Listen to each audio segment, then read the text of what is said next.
Thanks so much. So, the session, I thought I'd speak to the future of retail and what's happening there. And, we're in this transition. People are thinking about what a post-COVID or the new normal might look like for retail. Retail took a beating during COVID. And so the question is kind of where are we going?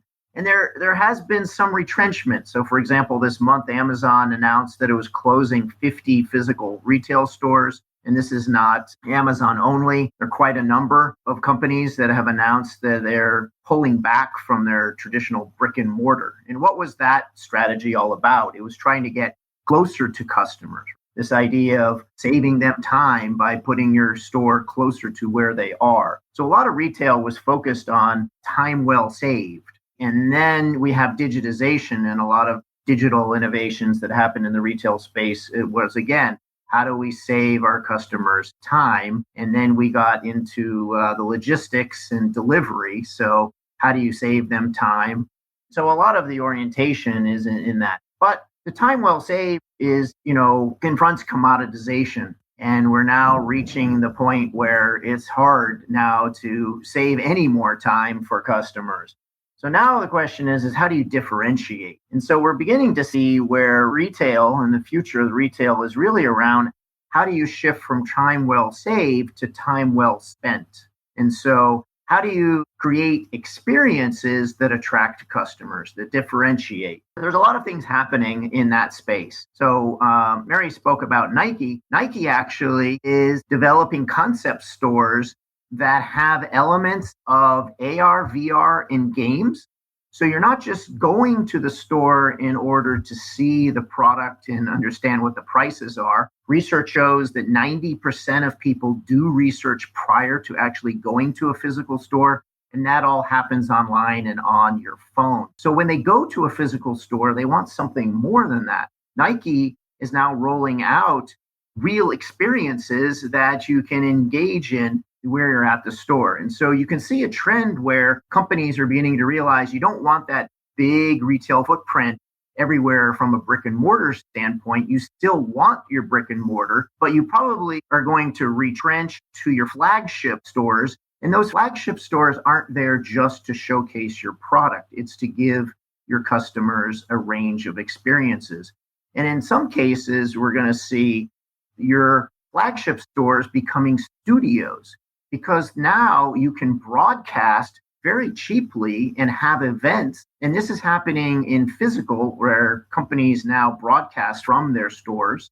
And in fact, in China, they actually encourage and select for employees that are very good at speaking to customers to attract them to the store and elevate them. And we're probably going to see that in the United States as well. You have employees that are just very good at engaging and speaking. And so this personalization. You can build up your own influencer network because the broadcast channels are so easy. So companies like Amazon now has a decentralized, basically shopping channel called Amazon Live, where you can go on and broadcast about products and services. Pretty interesting. And they also have launched another service called Amazon Explore, which allows you to go online and see other places and learn about things. And it may be around travel and cooking, but then there's a commerce element to this where the influencer can gain revenue by making a particular items that they use in their podcast or broadcast. Maybe it's about a knife or it's a cookbook or something like that. So there's a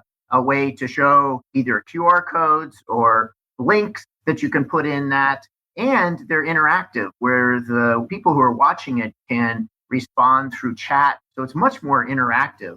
And that creates an interesting experience. They're both learning about the products, but they're also engaging with the people who are presenting the projects. And so we're also seeing more companies begin to explore metaverse applications. And so recently, McDonald's filed trademark for its metaverse. And so you're going to see them potentially open up shops in the metaverse where gamers and others are. And you can go into that store and order and have that food actually delivered to you physically at your home or, office space. So this online offline is quite interesting, but I think we're going to see increasingly a shift for competition around time well saved to a competition around time well spent. And that requires thinking deeply about what kinds of experiences retailers need to think about designing either in the metaverse or in their physical stores to reach their customers, both on a direct basis who may be in real life, but then those experiences can then actually be rebroadcast to a much larger audience. So the landscape is shifting, but becoming extremely interesting. And it really focuses on this idea about how you design specialized experiences that really appeal to your customer and be able to drive your business.